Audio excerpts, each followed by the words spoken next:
సుజయ్, రేపు republic day కదా, ఈ ఫ్లాగ్ ఇంటి పైన కట్టేయి. అరే జెండా రే, జెండా జెండా రే, భారత్ మాతా కీ జై, భారత్ మాత.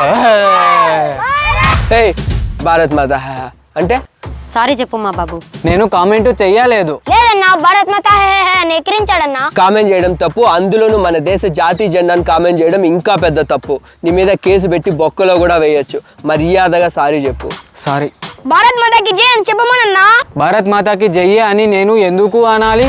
ఎందుకంటే ఈ దేశ పౌరుడిగా నీకు నీ కుటుంబానికి పూర్తి స్వేచ్ఛ ఉంది కాబట్టి. అయినా భారత్ మాతాకి జై అంటే ఏ కులానికో మతానికో సంబంధించింది కాదు. నా తల్లి లాంటి భారతదేశం ప్రతి మనిషికి పూర్తి స్వేచ్ఛనిచ్చినందుకు జై అని గర్వంగా సంతోషాన్ని వ్యక్తపరచడం. వేరే దేశాలకు వెళ్ళి చూడు, అమ్మాయిలు చదువుకోకూడదు, చదువుకుంటే చంపేస్తారు. ఇంకొన్ని దేశాల్లో అయితే అమ్మాయిని పెళ్లి చేసుకుని బాగా అనుభవించి ఫోన్ చేసి ఒక పదం చెప్పి విడాకులు ఇచ్చేస్తున్నారు. ఇంకా కొన్ని దేశాలు ఉన్నాయి, అక్కడ కరెంట్ ఉండదు, నీళ్లుండవు, తినడానికి తిండి లేక చచ్చిపోతున్నారు. విచిత్రంగా ఇంకొన్ని దేశాలు ఏం జరుగుతుంది తెలుసా?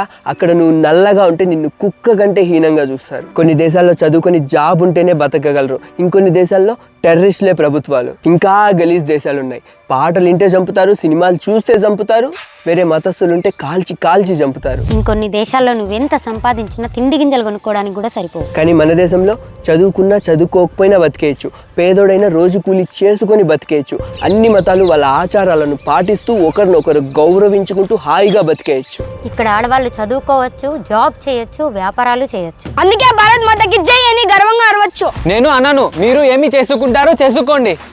అమ్మ పాలు తాగి రొమ్ముందంటే నీలాంటోడు అంటే ఎంత అనుకుంటే ఎంత.